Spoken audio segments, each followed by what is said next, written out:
आप सभी को जय मसीह की। प्रभु यीशु नाम में आपको जय मसीह की। आज के सुंदर दिन के लिए प्रभु को हम धन्यवाद दें कि वे हमारे जीवनों में नया दिन जोड़ते हैं। वह हमारी मार्ग में हमारी रक्षा करते हैं।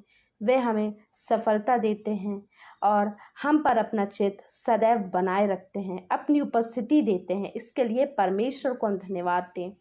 इस सुंदर सुबह के लिए परमेश्वर को धन्यवाद दें कि बीती रात उन्होंने हमें संभाला, सारे मुसीबत खतरों से बचाया, बुरी बातों से, बुरी अभिलाषाओं से, बुरे लोगों से हमें बचा कर रखा और कुछ ऐसी युक्तियों से बचा कर रखा जो चाहे ना अनजाने में हम पड़ गए थे, फिर भी उन्होंने हमें बचाया क्योंकि वह हमसे प्यार करते हैं।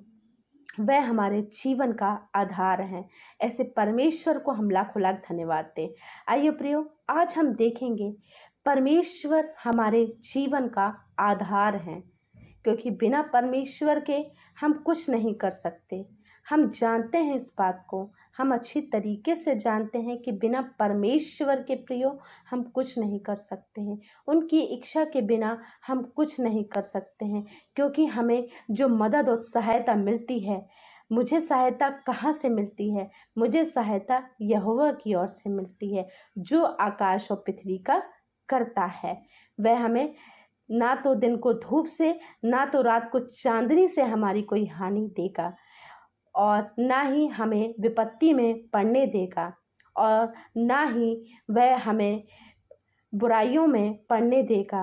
और क्योंकि परमेश्वर हमारे प्राणों की रक्षा सदैव करते हैं। ऐसे परमेश्वर हैं, ऐसे प्रतापी परमेश्वर के लिए हम अपने जीवनों में क्या करते हैं, ये आज हम देखेंगे। हम वचन पर मनन कर लेंगे। हम देख लेंगे दूसरा तीमुथियुस उसका 3 अध्याय और उसका 10 से 17 में हम स्टडी आप कर सकते हैं। आप इसे पूरा पढ़ सकते हैं। मैं इसमें से कुछ वचन पढ़ लूँगी ताकि आपको इस बात समझ में आए कि हमारे जीवन का आधार क्या है। प्रियो, हमारे जीवन का आधार है परमेश्वर का वचन। 16 और 17 में पढ़ लूँगी। संपूर्ण पवित्र शास्त्र परमेश्वर की प्रेरणा से रचा गया है और उपदेश और समझाने और सुधारने और धर्म की शिक्षा के लिए लाभदायक है, ताकि परमेश्वर का जन सिद्ध बने और हर एक भले काम के लिए तत्पर हो जाए। यहाँ परमेश्वर का वचन प्रियो हमसे कहता है, ये चीज़ बिल्कुल यहाँ लिखी गई है। आपको समझ में आ रही है क्या लिखा गया है? कि प्रेरणा से रचा गया है और उपदेश और समझाने और सुधारने और धर्म की शिक्षा के लिए। यह शिक्षा की बात की गई है, यह बातों को समझाने की बात की गई है कि वचन में जो लिखा है प्रियो, उसे हम माने और उसे हम जाने और उसे हम अपने जीवन में धारण करें। फिर लिखा है ताकि परमेश्वर का जन सिद्ध बने और हर एक भले काम के लिए तत्पर हो जाए। परमेश्वर के जन कौन है? आप और हम परमेश्वर के जन हैं प्रियो, परमेश्वर के जन हैं आप और हम। लेकिन आज हम क्या करते हैं, यह इस बात पर प्रभाव डालता है, यह इस बात पर प्रकाश डाला गया है कि हम क्या करते हैं, हम कौन से कामों के लिए तत्पर होते हैं। हम यह संसार की जीवन शैली को जीने के लिए तत्पर होते हैं कि जो परमेश्वर ने जो हमें जीवन दिया है प्रियो, उसको जीने में हम तत्पर होते हैं। क्योंकि प्रियो, हम जानते हैं मसीह जीवन का जो आधार होता है वह विश्वास पर भी आधारित है, विश्वास पर ही आधारित है, वचन पर विश्वास करने पर ही आधारित है। इब्रानियों 11:1 में क्या लिखा है प्रियो? मुझे आशा है कि आपने याद कर लिया होगा कि इब्रानियों 11:1 क्या है? विश्वास आशा की हुई वस्तु का निश्चय और अनदेखी वस्तुओं का प्रमाण है। ऐसे ही एक और रेफरेंस मिलता है कि विश्वास सुनने से और सुनना मसीह के वचन से होता है। तो प्रियो, यहाँ हम क्या जानते हैं, क्या जान पाते हैं इस वचन से? कि वचन का जो आधार है वह विश्वास पर ही टिका हुआ है और हमारे जो जीवन का आधार है वह विश्वास है। आइए हम कुछ और रेफरेंसेस को पढ़ लेंगे जो कि हमें मिलता है भजन संहिता की पुस्तक, उसका 19 अध्याय, और हम यहाँ देख लेंगे ना तो कोई बोली है और ना कोई भाषा है जहाँ उनका शब्द सुनाई नहीं देता। उनका स्वर सारी पृथ्वी पर गूंज गया है और उनके वचन जगत की छोर तक पहुंच गए हैं। यह परमेश्वर का वचन है प्यारो। वो कहते हैं कि परमेश्वर ने जिस सृष्टि की रचना करी है, जिस सृष्टि को परमेश्वर ने बनाया है, वह सृष्टि भी आपसे और हमसे बात करती है। वह कह रही है, वह क्या कह रही है? वह कह रही है प्रियो कि यह जो सृष्टि है परमेश्वर ने बनाई है, परमेश्वर के वचन से बनी है। आदि में वचन था, वचन परमेश्वर के साथ था, वचन परमेश्वर था, है ना। आदि में परमेश्वर ने सृष्टि की रचना करी, यह हम पढ़ते हैं।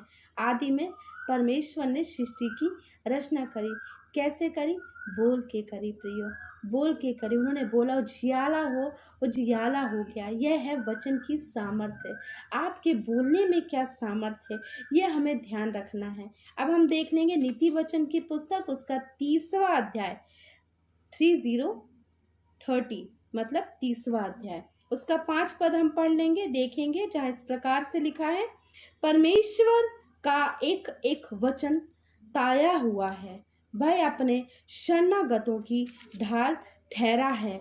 उसके वचनों में कुछ मत बढ़ा, ऐसा ना हो कि वह तुझे डांटे और तू झूठा ठहरे। यह परमेश्वर का वचन है। परमेश्वर का वचन हमें यहाँ ये सिखाता है कि जो लिखा गया है, जो बात हो गई है और जो वाचा परमेश्वर ने हमारे साथ बांधी है, वह अवश्य है, वह पूरी होगी। और उसके लिए हम ना उसमें कुछ बढ़ा सकते हैं, ना ही हम कुछ घटा सकते हैं, क्योंकि परमेश्वर का वचन है प्रियो। इसमें हम रेफरेंसेस को बता सकते हैं, इसमें हम जो लिखा है हम उसको बता सकते हैं। उसके ही जो और भी हमारे रेफरेंसेस है, उसके समान हम उसके समझाने के लिए हम उपयोग कर सकते हैं। लेकिन हम उसमें अपने मन से जो वचन लिखा गया है, हम उसके आगे कोई चीज़ ना ही बढ़ा सकते हैं, ना ही घटा सकते हैं। इसका मतलब ये है प्रियो कि हम वचन पर ही आधारित हमारा जीवन हो। जो बोला गया है हम उसको करने के लिए तत्पर हों, ना ही हम उसमें से कुछ घटाएं, ना ही बढ़ाएं। मतलब जो बोला गया और उसको हम कितनी अच्छी रीति से कर सकते हैं, परमेश्वर की आज्ञाओं पर कैसे चल सकते हैं। हम सब जानते हैं प्रियो, 10 आज्ञाएं सबको याद हैं, बहुत अच्छे से याद हैं। यदि नहीं याद हैं तो एक बार फिर से आज की सुबह आप वो सारी 10 आज्ञाएं एक बार पढ़ लीजिए। वह 10 आज्ञाओं में कहीं ना कहीं परमेश्वर आपसे बात करेगा। आप प्रियो बिल्कुल उन 10 आज्ञाओं को आप पढ़ लीजिए। इब्रानियों 11:1 पढ़ लीजिए प्रियो। उत्पत्ति उसका 1 अध्याय 1 से 3 तक पढ़ लीजिए प्रियो। फिर उसके बाद यदि आप और देखें यूहन्ना उसका 1 अध्याय उसका 1 से 5 तक आप पढ़ लीजिए प्रियो। भजन संहिता 1 अध्याय उसका 1 से 7 तक पढ़ लीजिए प्रियो। तो ये परमेश्वर के ऐसे वचन है प्रियो कि जो भी हम ये वचन पढ़ते हैं इनसे हमें शिक्षा प्राप्त होती है, जो परमेश्वर ने हमारे लिए ठहराई है कि परमेश्वर हमारे जीवनों से क्या चाहते हैं। और प्रियो हम अच्छी तरीके से जानते हैं कि हमारे जीवन का जो आधार है वह क्या है, वह परमेश्वर का वचन है, वह परमेश्वर का वचन है। तो हमें प्रियो ध्यान रखना है कि परमेश्वर के वचन से हम पढ़कर हमेशा आगे बढ़ते हैं। परमेश्वर के वचन को हम अपने जीवन में ढालने से हम क्या होते हैं, हम आगे बढ़ते हैं। जैसे कि हम भजन संहिता 19 अध्याय हम उसका 7 भी पढ़ लेंगे। यहाँ लिखा है, यहोवा की व्यवस्था खरी है, वह प्राण को बहाल कर देती है। यहोवा की गवाही विश्वसनीय है, भोले लोगों को बुद्धिमान बना देती है। ये है परमेश्वर का वचन। हम कोई भी पुस्तक पढ़ते हैं, हम नॉलेज तो रखते हैं, नॉलेज रखते हैं, हम इंफॉर्मेशन क्या करते हैं, कलेक्ट करते हैं, नॉलेज रखते हैं, इंफॉर्मेशन कलेक्ट करते हैं, सांसारिक ज्ञान लेते हैं। लेकिन जो हमारी जो वचन की पुस्तक है ये हमें बुद्धि भी देती है, ये हमें जीने का सलीका सिखाती है, ये हमें यह बताती है, ऐसे मूलभूत आदर्श बताती है कि हमें अपने जीवन को कैसे जीना चाहिए। प्रियो, एक बार आप वचन की पुस्तक को आप स्टडी करना चालू कर दीजिए। अवश्य है कि इसका जो प्रभाव है वह आपकी सांसारिक जीवन में और उसकी प्रगति पे भी दिखाई देगा। जो पहले सारी चीज़ें आपसे बहुत दिनों के बाद होती थी, निश्चय है प्रियो, आप जब इस वचन की पुस्तक को जब आप पढ़ने लगेंगे, वचनों का मनन करने लगेंगे, तो आपके जीवन में वह प्रभाव दिखने लगेगा प्रियो। और अवश्य है प्रियो, ये बिल्कुल दिखेगा। यह मत सोचिए कि यह बात केवल बोलने की है, यह बात बोलने की नहीं है प्रियो, यह बात आपकी लागू होती है, यह बात होती ही होती है और निश्चय ही होती है प्रियो। ध्यान रखिएगा, निश्चय ही होती है। परमेश्वर ने बहुत जगह निश्चय शब्द का उपयोग किया है, उसका मतलब यह है कि निश्चय होगा। परमेश्वर ने कई बातों को कई बार बोला है। क्यों बोला है? मतलब ये ऐसा है, ये ऐसा है। तो हम जान सकते हैं प्रियो कि यह बात कितनी अद्भुत है कि वह हमारे जीवन में अवश्य है कि वह पूरी होगी प्रियो। तो आप ध्यान दें, बिल्कुल है प्रभु, प्रभु हमेशा करते हैं। मेरे जीवन में किया है। मैंने जब वचन की स्टडी करना और ज़्यादा आरंभ किया तो मुझे अपने सांसारिक जीवन में, अपने कार्यस्थल में भी मैं आगे बढ़ी। कैसे आगे बढ़ी? आपको समझ में आने लगेगा प्रियो। आप बहुत ऐसी बातों से, जो गलत बातें हैं, उनसे आप अपने आप दूर होते जाएंगे। आपको पता भी नहीं चलेगा आपको कब वो बातें जो अभी अच्छी लगती हैं आपको कब अच्छी ना लगने लगेंगी। आपको फिर वो बातें अच्छी लगेंगी जिसमें केवल परमेश्वर हो। निश्चय है प्रियो, आप देखिएगा प्रियो, बिल्कुल भी आप देखिएगा कि आपके जीवन में कार्य होने लग जाएगा। यह बात बहुत ही अत्यंत आवश्यक है कि आप वचन की पुस्तक को आप पढ़ें और उसको अपने जीवन में इम्प्लीमेंट करें। उसका एक एक वचन जब आप पढ़ेंगे प्रियो, उस समय परमेश्वर आपसे बात करता है प्रियो। यह बिल्कुल बात निश्चय है प्रियो। आप बात करके तो देखें, आप इत्मीनान से आप अकेले बैठ कर वह पुस्तक पढ़ के तो देखें। उसका कोई भी एक वचन जो आपको लगता है कि आपकी परिस्थिति के अनुसार है और वह आपको बदल देगा, तो निश्चय है प्रियो आप उसे पढ़ कर देखें, वह अवश्य आपके जीवन को बदल देगा। क्योंकि यिर्मयाह 29:11 में लिखा है, क्योंकि यहोवा की यह वाणी है कि जो कल्पनाएं मैं तुम्हारे विषय करता हूँ उन्हें मैं जानता हूँ, वह हानि की नहीं वरन कुशल की ही है। अंत में तुम्हारी आशा पूरी होगी। परमेश्वर इस वचन को सुनने में, समझने में और पढ़ने में हम सभी को और यहाँ उपस्थित एक एक जन को प्रभु आशीष दे। आइए हम प्रार्थना कर लेंगे। धन्यवाद धन्यवाद धन्यवाद हे मेरे यहोवा राफा, हमसे अगापे प्रेम करने वाले परमेश्वर, आपको लाखों लाख धन्यवाद देते हैं प्रभु। ये सुंदर सुबह के लिए जो आपने दिखाई है प्रभु, इसके लिए धन्यवाद देते हैं प्रभु। यह आपकी महान करुणा का फल है प्रभु कि आप इस जीवन को आप हमारे इस हमारी जीवन में जोड़ते हैं। जो आपने इतना प्यारा जीवन दिया है प्रभु, इस जीवन को प्रभु आप बेहतर बनाते हैं प्रभु।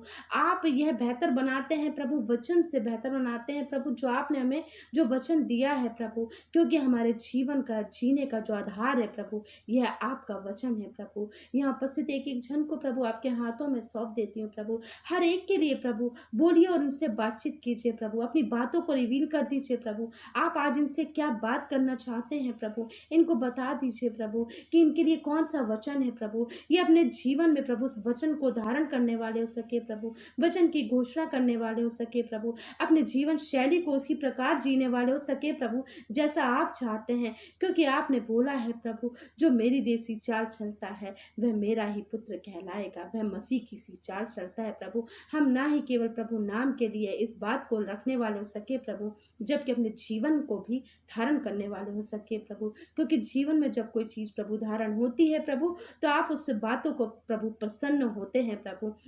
निश्चय है प्रभु कि यहाँ उपस्थित एक एक जनों ने प्रभु इन वचनों को पढ़ा है, इन वचनों को सुना है प्रभु। तो इस वचनों को सुनने से और पढ़ने से प्रभु इन सभी को आशीष मिले प्रभु। ये प्रभु, क्योंकि आपने बोला जो भी इस वचन को सुनता है, मानता है और इसमें चलता है वह और खड़ा होकर निकलता है, तो अवश्य है कि उसके जीवनों में वे सारी आशीषें वे दिखने वाली हो सकेंगी जो तूने अभी प्रार्थना करी है। क्योंकि जो तूने प्रार्थना करी है, मैंने उन प्रार्थना को सुन लिया है और मैं तेरी प्रार्थना को सुनकर तुझे बड़ी बड़ी और कठिन कठिन बातें बताऊंगा। यस प्रभु, आपने हर एक बातों को बताते हैं, हमारे जीवन को सुधारते हैं, हमें जीवन का नया रास्ता दिखाते हैं प्रभु। इसके लिए धन्यवाद है प्रभु। आज के वचन को पढ़ने से प्रभु हमें जो भी बुद्धि और ज्ञान और बल और शक्ति मिलती है प्रभु, क्योंकि आपके वचन में प्रभु सामर्थ्य है प्रभु, क्योंकि सामर्थ्य से भरने वाला होता है प्रभु आपका वचन। हाँ प्रभु, हमें जीवन में बढ़ने के लिए प्रभु सामर्थ्य देता है, जीवन जीने के लिए प्रभु हमें सामर्थ्य देता है, हमें हर मुसीबत खतरों से बचाने के लिए प्रभु यह वचन हमें सामर्थ्य देता है। क्योंकि जो मुझे सामर्थ्य देता है उसमें मैं सब कुछ कर सकता हूँ, क्योंकि मेरा परमेश्वर भी अपने उस धन के अनुसार जो महिमा सहित मसीह यीशु में है तुम्हारी हर एक घटी को पूरा करेगा प्रभु। आपने बोला है प्रभु, आपने ये वाचा बांधी है प्रभु, निश्चय है कि प्रभु ये वाचा हमारे जीवनों में प्रभु पूरी होने वाली हो सके प्रभु। और इन वचनों को प्रभु हम सब मिलकर घोषित करने वाले हो सके प्रभु, कि हमारे जीवन का आधार परमेश्वर का वचन है, क्योंकि जो हमें सामर्थ्य देता है उसमें हम सब कुछ कर सकते हैं। यस प्रभु, यहाँ उपस्थित एक एक क्षण को आपके हाथों में सौंपती हूँ प्रभु। इस वचन को पढ़ने से प्रभु और सुनने से प्रभु विश्वास में आने वाले हो सके प्रभु, क्योंकि विश्वास आशा की वस्तु का निश्चय और अनदेखी वस्तुओं का प्रमाण होता है प्रभु। आप अनदेखी हुई वस्तु पर प्रभु विश्वास करना सिखाते हैं। हाँ प्रभु, क्योंकि आपने बोला है यदि तूने देखी हुई वस्तु को देखकर विश्वास किया तो क्या किया।